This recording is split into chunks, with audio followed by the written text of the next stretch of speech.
kita mulai lagi. Bismillahirrahmanirrahim. Alhamdulillahirabbil alamin wa bihi nasta'in wa ala umuri dunya waddin.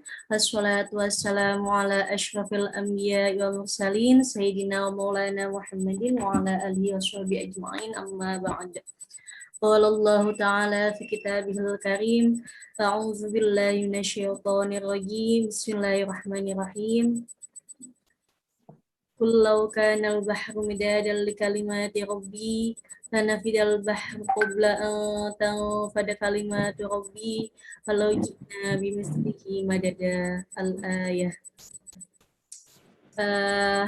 Sebelumnya kita panjatkan puja dan puji syukur kita kehadirat Allah Subhanahu wa taala yang pastinya rahmatnya, alhamdulillah kita masih diberi kesempatan berkumpul bersama, belajar bersama dalam kegiatan PKM pertemuan keempat ini.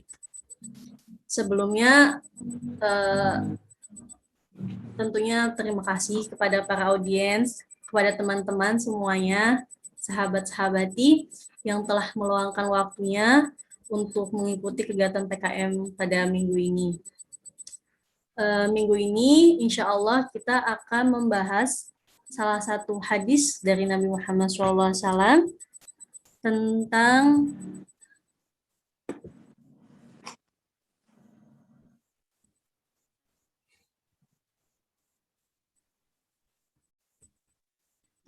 hadis yang menerangkan bahwa penyakit menular adalah takdir dan kehendak Allah. Sebelum kita ke pembahasan, kami akan memperkenalkan untuk minggu ini ada 4 pemateri yang cantik dan ganteng-ganteng, asik. Yang pertama ada Teh Afifah, materi pertama Teh Afifah. Lalu yang kedua ada Teh Cucun, selanjutnya ada Aluki Alfian, dan yang terakhir ada Deden Suryana. Untuk selanjutnya saya pasrahkan ya kepada pemateri yang pertama ke Teh Afifah untuk memulai materi.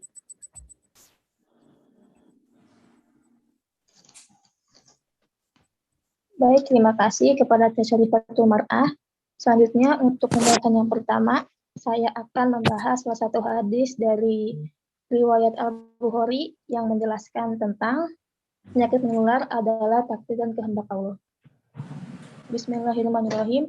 Hadatsani Abdullah bin Nisyamu bin Yusuf akhbarona Ma'marun an-Nizahri an Abi Salama an Abi Hurairah radhiyallahu anhu qala an-nabi sallallahu alaihi wasallam la adwa safara wala wahata mata faqala a'rabiyun ya Rasulullah fama aqbalu ibilin takumu fi ramli ka'annahu daba'un fayaqul Tuhan ba'irul ahbaru fayadribuha faqala Rasulullah sallallahu alaihi wasallam faman adal awal, yang artinya menceritakan kepadaku Abdullah bin Muhammad, menceritakan kepada kami Hisham bin Yusuf, mengabarkan kepada kami Ma'mar dari Zuhri, dari Abu Salamah, dari Abu Hurairah radhiyallahu anhu. Ia berkata, Rasulullah Shallallahu alaihi wasallam bersabda, tidak ada adwa atau penyakit menular dan tidak ada safar atau kesialan di bulan Safar dan tidak ada juga hamah atau burung hantu. Kemudian seorang laki-laki Arab Badui berkata, wahai Rasulullah, apa yang terjadi pada unta di padang pasir yang terlihat lincah seperti kijang, lalu unta yang berpenyakit kudus mencampurinya. Kemudian Rasulullah Shallallahu alaihi wasallam berkata, siapakah yang pertama kali menularkannya? Selanjutnya, pembahasan selanjutnya yaitu tentang syarah hadis. Dan syarah hadis atau penjelasan hadis yang akan dijelaskan, dipaparkan oleh Teh Cucun Cunaya. Kepada Teh Cucun Cunaya, kami persilahkan. Baik, terima kasih kepada Teh Syarifatul Mar'ah. Selanjutnya yaitu pembahasan syarah hadis. Kata hamah adalah bentuk plural dari kata hawam, yang berarti binatang yang berbisa, atau dikatakan juga binatang melata yang membahayakan manusia, contohnya seperti ular. Mereka tidak membahayakan diri mereka sendiri, melainkan mereka membahayakan apabila Allah menghendaki binatang tersebut membahayakan bagi orang yang dikenainya. Zubair al-Bakar menyebutkan bahwasanya orang Arab pada masa jahiliyah mengatakan,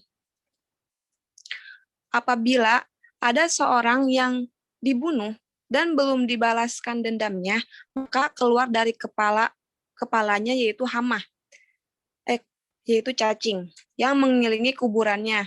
Seraya berkata, berilah aku minum, berilah aku minum. Apabila sudah dibalaskan dendamnya, ia akan pergi. Dan jika tidak, ia akan tetap.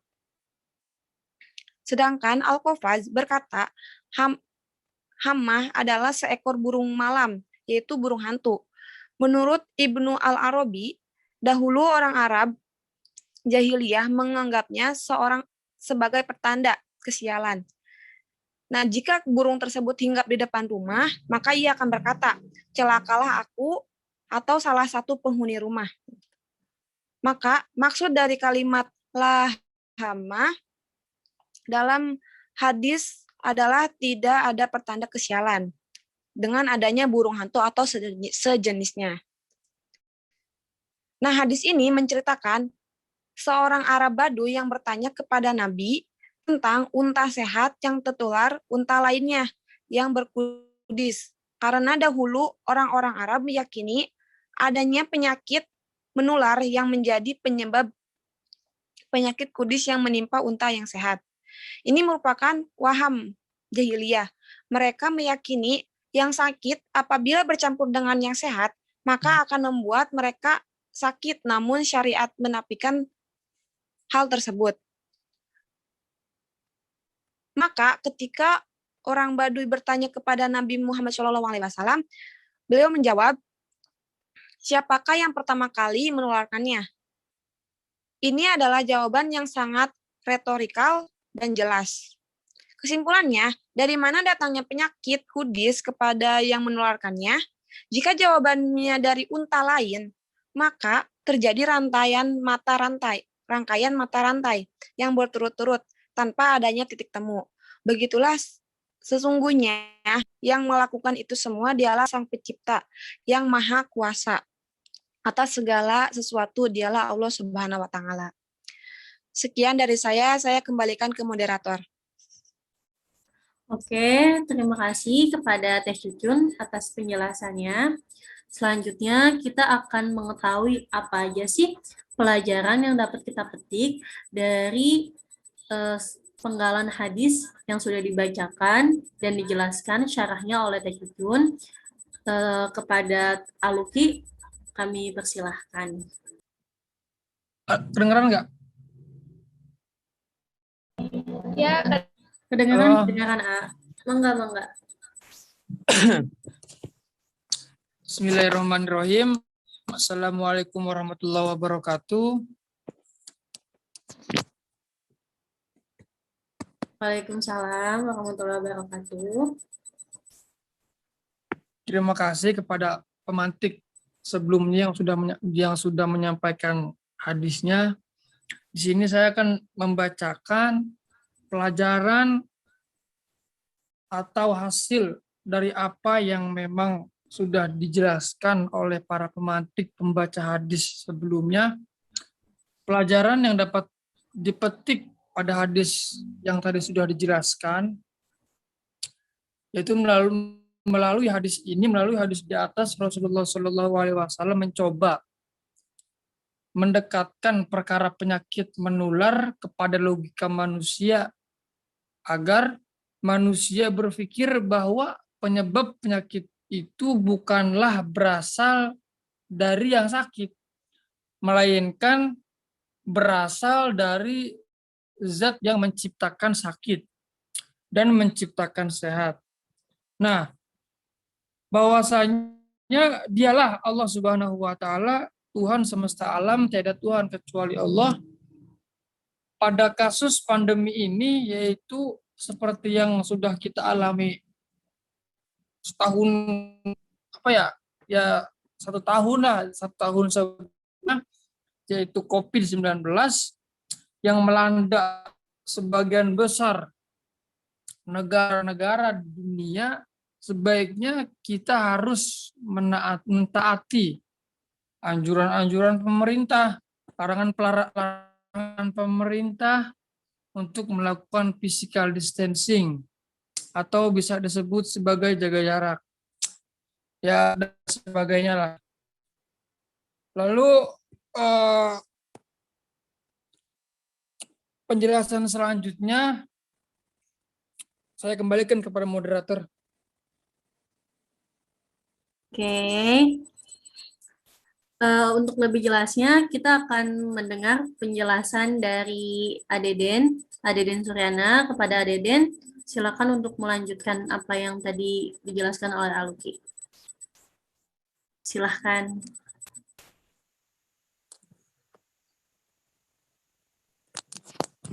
Baik, terima kasih kepada moderator.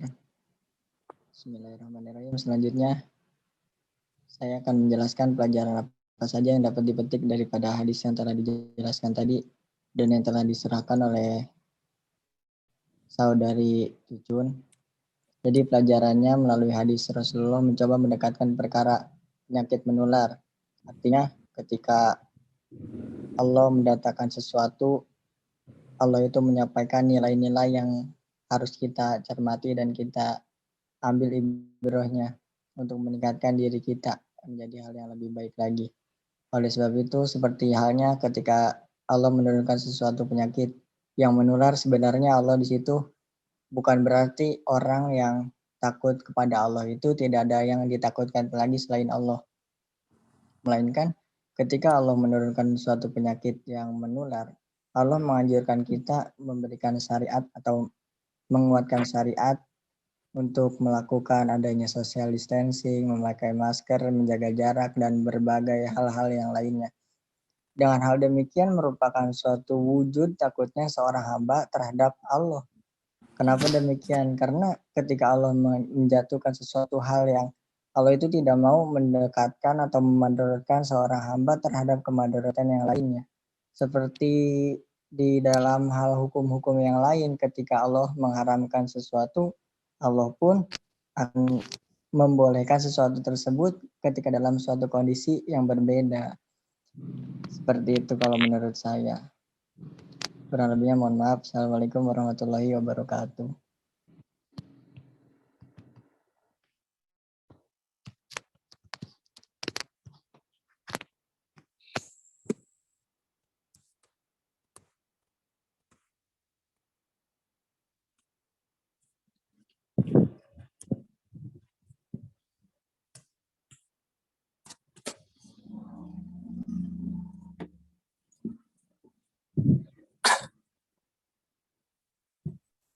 Waalaikumsalam warahmatullahi wabarakatuh.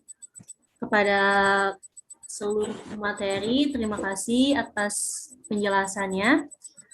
Untuk selanjutnya, kita sesi diskusi. Kita sharing bersama-sama. Silakan, mungkin ada yang ditanyakan, ada yang belum dipahami, atau ada hal yang mengganjal yang ingin ditanyakan kepada para pemateri. Silahkan, gratis. Enggak dari para teman-teman.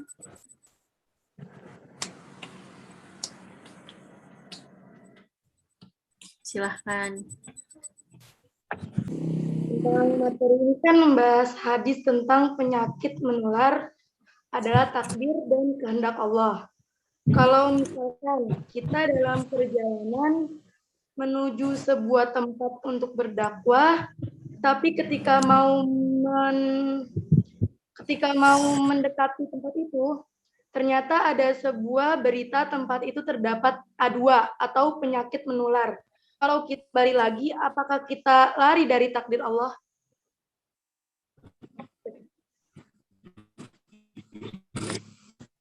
Terima kasih.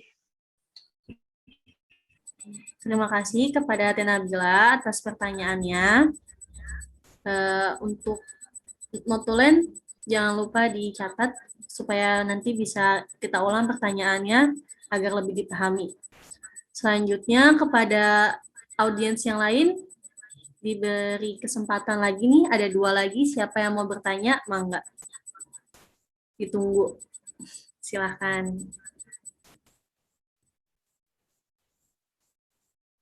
Silahkan, ada yang mau bertanya lagi?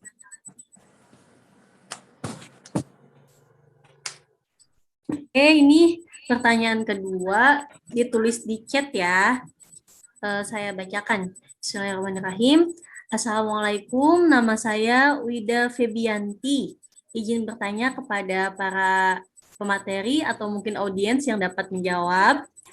Penyakit penular itu adalah takdir dan kehendak Allah. Maka bagaimanakah kita menyikapinya agar tidak ada kata atau tindakan yang menunjukkan keluhan dan lain sebagainya. Terima kasih. Oke, terima kasih kepada Teh Wida ya atas pertanyaan yang bagus ini. Sudah ada 2 pertanyaan, kesempatannya tinggal 1 lagi. Ada yang ingin ditanyakan lagi? Fitri, Teh Miftah, Teh Kika. Ada yang mau ditanyakan? Waalaikumsalam.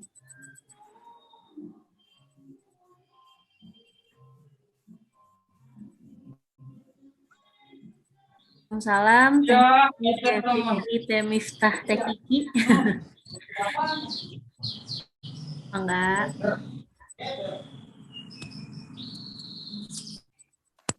Oke.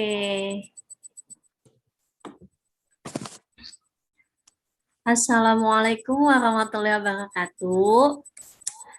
Nama saya Mutia. Yang banyak perasaan ya Mutia doang ini yang nanya.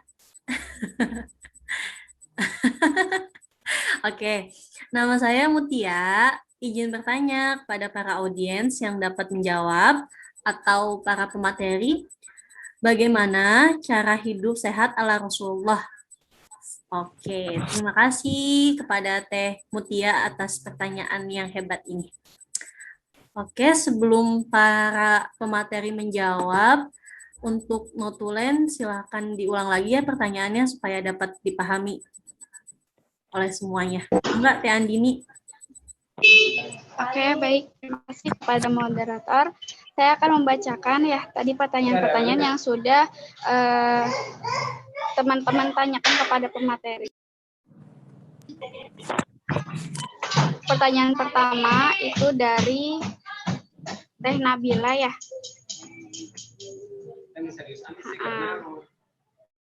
Pertanyaannya, materinya kan membahas hadis tentang penyakit menular adalah takdir dan kehendak Allah.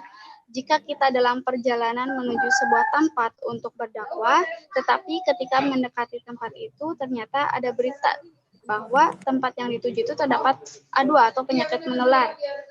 Kalau kita kembali lagi, apakah kita lari dari takdir Allah? Itu pertanyaan pertama. Lalu pertanyaan kedua dari Teh Wida. Penyakit menular adalah takdir dan kehendak Allah. Bagaimana cara kita menyikapinya agar tidak ada keluhan dan lain sebagainya. Yang ketiga itu pertanyaan dari Mutia. Bagaimana cara hidup sehat ala Rasulullah? Oke. Mudah-mudahan setelah diulang dapat dipahami semuanya ya. Silakan. Dan pertanyaannya, apakah kita lari dari takdir Allah? Jawabannya adalah iya. Kita lari dari takdir Allah kepada takdir Allah yang lain. Itu adalah jawaban Umar. Jadi Umar menganalogikan jika seseorang memiliki seekor unta, lalu turun ke lembah yang mempunyai 2 sisi dan 1 sisi subur dan 1 sisi yang tandus. Jadi seperti itu jawabannya Teh Nabila. Bagaimana? Bagaimana Teh Nabila atas jawaban dari Teh Afifah? Ya, udah cukup. Dapat dipahami atau mungkin ada yang mau ditanyain lagi? Cukup itu aja. Oke, jadi intinya hal itu nggak apa-apa ya. Kita apabila ada hal seperti itu, kita memang lari dari takdir Allah, tapi lari kepada takdir Allah yang lain. Gitu. Oke, untuk pertanyaan kedua dan ketiga silakan. Ada yang ingin menjawab? Mangga para pemateri.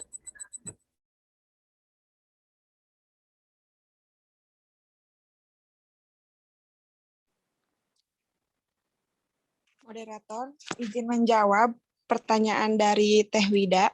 Ya, mangga Teh.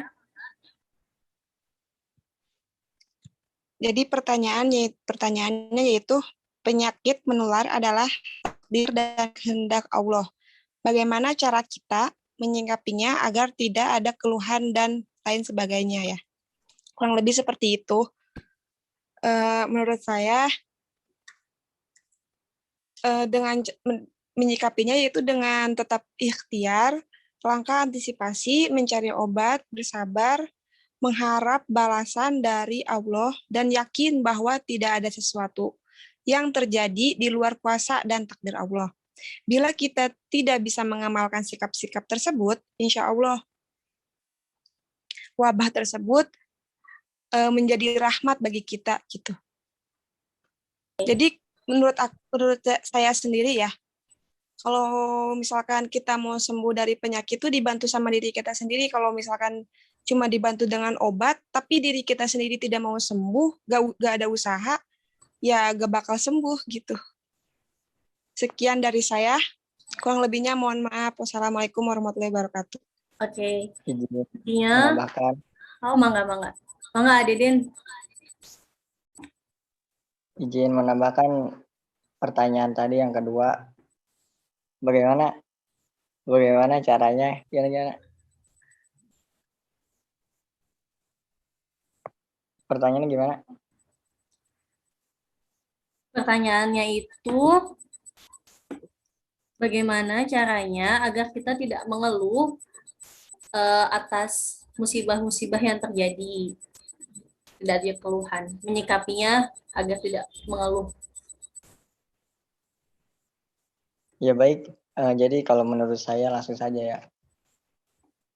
Dalam masalah mengeluh sebenarnya tidak saja hanya dalam masalah penyakit atau hal apapun itu, bahkan 99% seorang manusia ketika diberi nikmat, yaitu nikmat lapang dan sehat, seharusnya mereka juga patut untuk mengeluh jika memang memandang hal tersebutnya memang suatu hal cobaan bagi dirinya. Sebab kenapa? Hidup merupakan sesuatu kehidupan yang memiliki suatu waktu perjalanan yang tidak pernah luput dari cobaan. Kenapa demikian? Sebab innallaha iza ahabba qauman ibtalahum faman radiyallahu falahu ridho wa man sakhita falahu sukhtu. Jadi ketika Allah mencintai suatu kaum tersebut, Allah akan titipkan suatu cobaan terhadap kaum itu. Baik dalam hadis di sini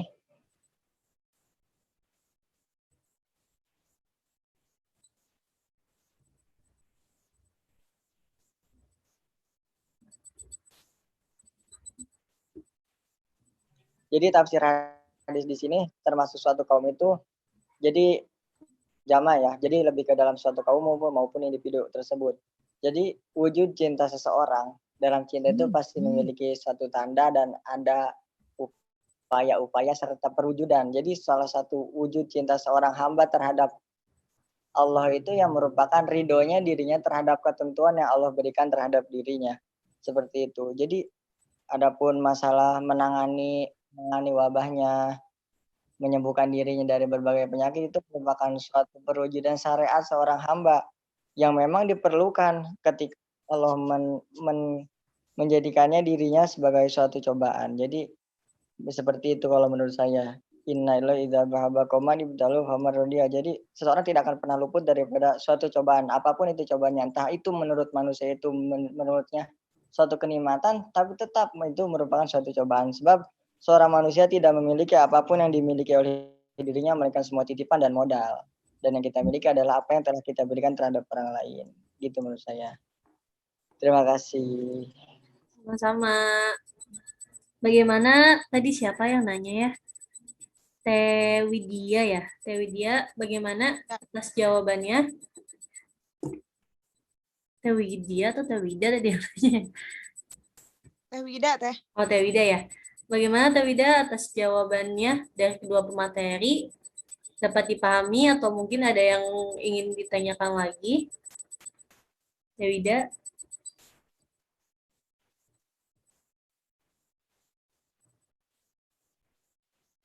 Oke, di chat ya. Salah katanya Tewida, ya terima kasih Akang Teteh atas jawabannya. Alhamdulillah dapat dipahami. Ya, sama-sama Tewida. Oke, selanjutnya pertanyaan ketiga dari pertanyaannya itu bagaimana jurus sehat ala Rasulullah? Silakan kepada pemateri. Mangga.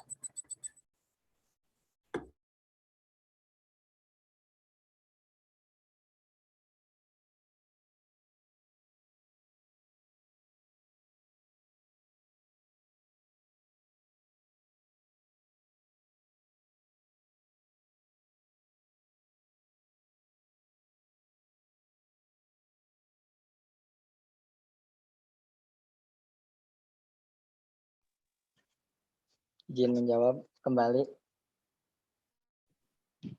Silakan, Adeden. Ya, jadi kalau menurut saya jurus sehat ala Rasulullah itu banyak variannya. Jadi tapi ada yang menjadi ciri khasan Rasulullah itu pasti ketika suatu hal kebaikan itu dilakukan tidak secara berlebihan, entah itu minum, makan, maupun mandi.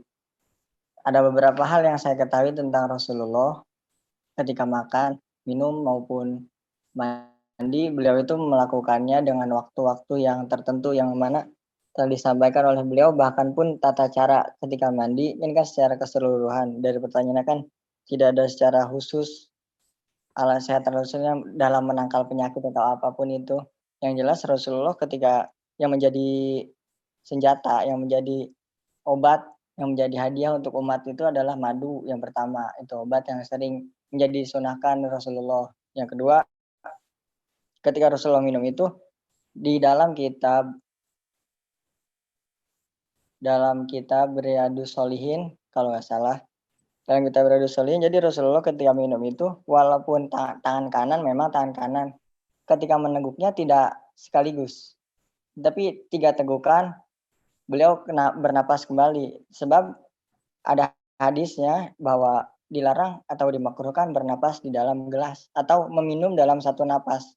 Hal tersebut untuk menjaga yang pertama jantung, yang kedua lambung, dan yang ketiga menghindarkan pertukaran udara karbon dioksida di dalam gelas itu ketika minum. Kemudian ketika makan diusahakan disunahkan itu sediakan garam sedikit. Kemudian kita mengambilnya dengan kelingking. Itu sebagai meminimalisir racun yang ada di dalam tubuh. Nah, ini yang diajarkan oleh Rasulullah pada kita semua untuk menjalani kehidupan dengan sehat. Kemudian masalah mandi, beliau ketika mandi itu kalau malam itu sebelum fajar, kalau sore itu kalau misalnya asar, beliau mandi asar. Jika lewat dari asar, beliau tidak mandi setelah asar pas waktu 30 menit dan tidak pas jam setelah maghrib dan malam setelahnya. Karena hal tersebut merupakan memiliki akibat-akibat yang buruk terhadap refleksi tubuh. Jadi tidak sinkron terhadap tubuh. Kemudian ketika Rasulullah mandi sore itu, beliau tidak membanjurkan dari kepala langsung kaki, tapi dari kaki dulu, kemudian naik ke kaki, ke betis, ke dengkul gitu ya. Terus berhenti di dada, kemudian melanjutkan semuanya seperti itu. Kalau secara keseluruhan. Baik, terima kasih. Oke, terima kasih jawabannya kepada Deden. Bagaimana, Teteh? Dapat dipahami? Atau mungkin ada yang ingin ditanyakan kembali?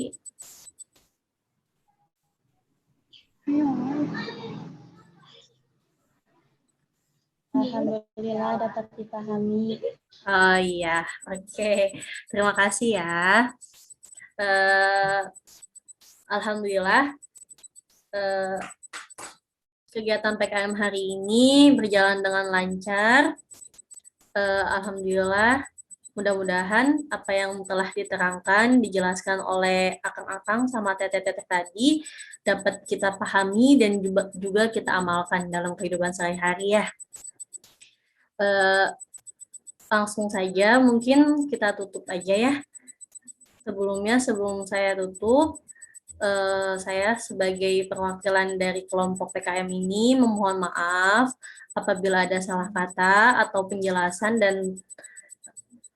yang kurang kalian pahami. Kita belajar sama-sama. Sampai bertemu di kegiatan PKM minggu besok, pertemuan kelima. Terima kasih. Allahumma muwaffiq ila aqwamit thoriq. Wassalamualaikum warahmatullahi wabarakatuh. Terima kasih semuanya. Terima kasih. Waalaikumsalam. Terima kasih ya. Wabarakatuh.